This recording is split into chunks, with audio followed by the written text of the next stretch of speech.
Hello, it's Keith here, and this is lesson 31 of the simple series of my Z8 assembly programming tutorials, and we're back on the Spectrum next. We're looking at the second part of the sprite clipping tutorial. So here is the sprite clipping example where our sprite can go partially off the screen. Now last time we discussed the clipping routines. Today we're going to go into more detail and we're going to discuss how the routines actually speed things up. We're doing two things. We're using stack misuse and we're using double buffering. Double buffering is where we have two screen buffers. We show one to the viewer, and while we're drawing the other, then we swap them over and we draw the one that's not being shown to the viewer. So we are switching between two, and that means we don't get any screen flicker. The other thing we're doing is stack misuse. This is where we misuse the stack pointer, and instead of using it as a temporary store, we actually use it for either reading or writing, and we're using it for both in this case. Basically, if we put it at the end of a range that we want to fill and then repeatedly do pushes, we will fill the area with a value, and we're doing that to clear the screen. Alternatively, if we put it at the start of the range and repeatedly do pops, we read in data from some kind of data source, and that's how we're getting our bitmap data and speeding up the reading of the data. So that's what we're doing today. We're going to have gone over and have a look at the source code. So over we go. Let's check it all out. Okay, so let's start off by taking a look at the buffering routine. Now, we discussed how we were banking in memory before, but we'll quickly discuss it again today. So basically, we have got two next registers that we're having to use to control our graphics. Now, when we want to calculate a screen position, we are using the Y line and we are using the bottom 5 bits there, and they are going to be the offset within the current bank of the screen memory. Now we're paging in part of the screen memory. We're using layer 2, the 256 color mode. That's a 48K screen, but we're paging it in 8K blocks, and we're paging it into the 2000 to 3FFF range. The reason for that is typically ROM, so that won't affect our running program code, and also that area is outside of the interrupt mode 1 area, because I like to use interrupt mode 1 in my games. So that is the best area for me. So we are paging that in. And basically what we are doing is we are taking a value in from the variable active buffer here, and that will either contain an 8 or an 11. And the reason for that is this was originally set up to work in 16K banks, but we are in this case working in 8K banks. So we're effectively doubling it here, and then we're adding the offset in 8K banks here. We're paging that in for writing to next reg 51, and that sets the area of memory that is currently visible to the Z80 CPU in the 2000 to 3FFF range. So active buffer is being used there to select the current memory to write to. However, when we actually want to do a page flip and change the visible screen, we are loading in from that active buffer here, and we are sending it to next reg 12. That is the visible screen in 16K banks.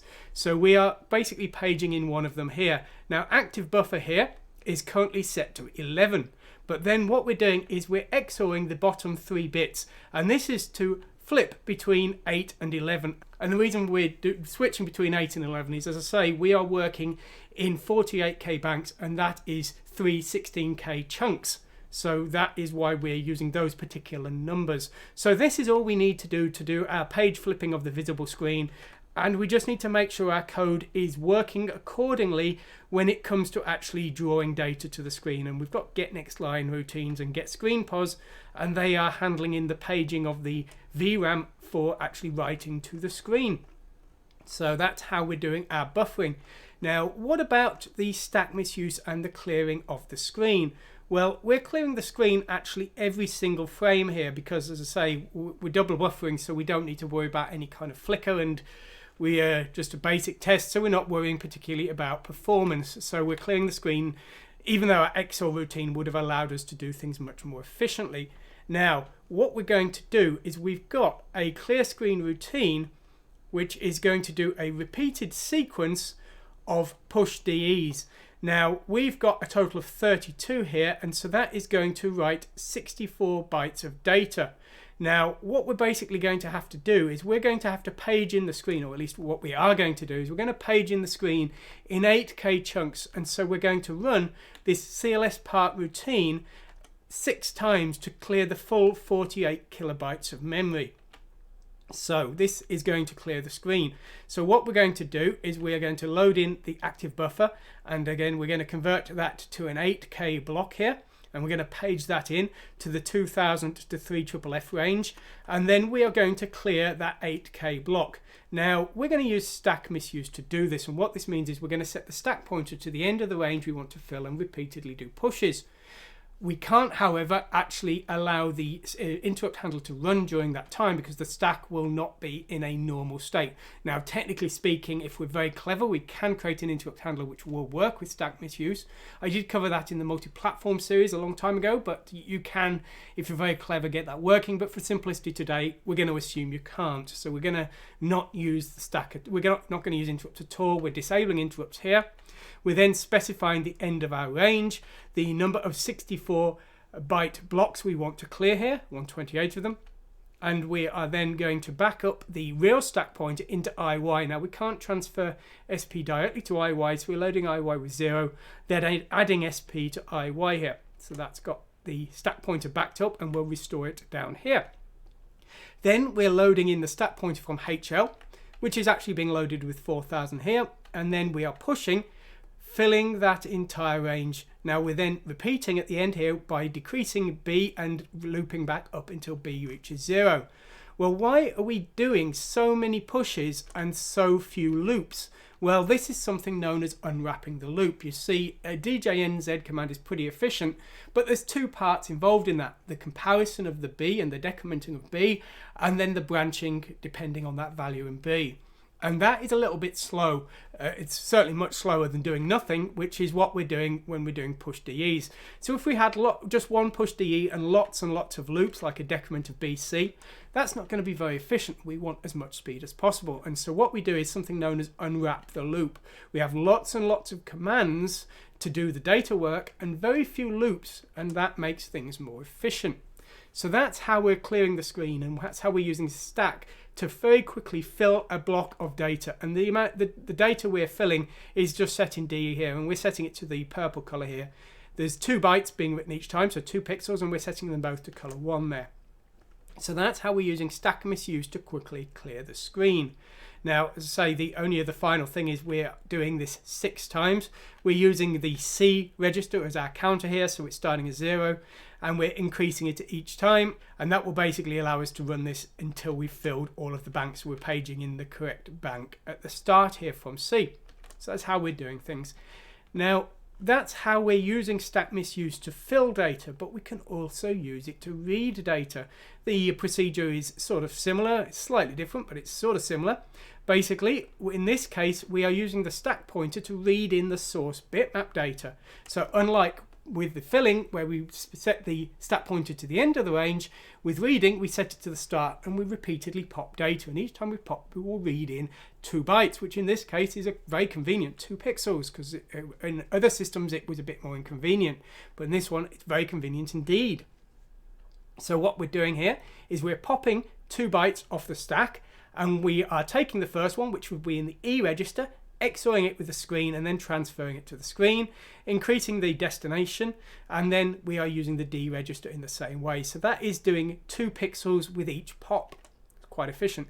Now, if we didn't want XOR, what you can do is you can change this. You could take the XOR out, and you could take the load of A out, and you could change this to just a load of E, and then you could do the same with D afterwards, and that's very efficient as well.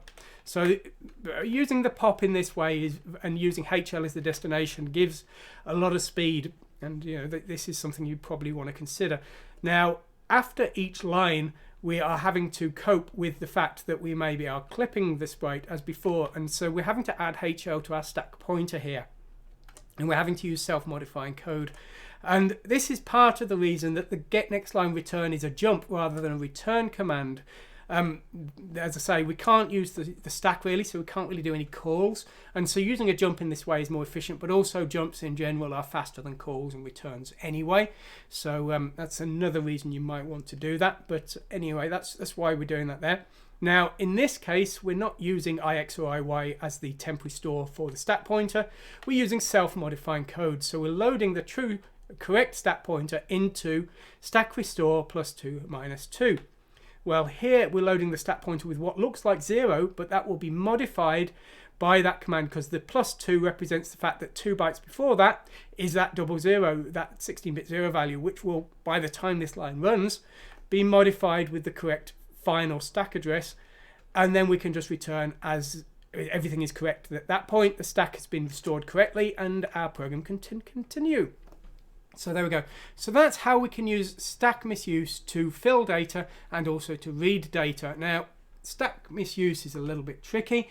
It's not something I would really recommend you do to get started with. Get your game working in any capacity first and then start worrying about trying to put tricks in to make it more efficient. But it's certainly something worth bearing in mind. And if you've got a game that is a good game but it's a bit slow, this is what you're probably going to have to do to get it faster. And with things like clearing the screen, this is the absolute fastest way of clearing the screen is with stack misuse. So something to bear in mind. Now, one thing I would say is if you are using a sprite clipping routine, I wouldn't probably use stack misuse and sprite clipping at the same time. Most of the time in a game, most of your sprites will be entirely on the screen unless all your sprites are huge, and so I would have two different routines: a fast routine for when the sprite is entirely on the screen, and a slow routine for the clipping. And I wouldn't bother with the complex tricks like stack misuse on the slow routine. Chibi Akuma's there were a wide variety of routines, one's for transparency, one's for no transparency, and there was just one single routine that could do the clipping, and that was the slower one. But as I say, in most cases your sprite will be entirely on the screen, and if your game is using huge graphics, maybe you want to break them up into a set of smaller sprites anyway. Honestly, with 8-bit though, you probably don't have enough memory for huge graphics. But anyway, there we go. I hope you found this interesting. As always, go to my website, download the source code and the build scripts and all that fun stuff, and use the code in any way you want. You're welcome to use it in your own projects, whatever kind they are. I hope you've enjoyed what you've seen today. Thanks for watching, and goodbye.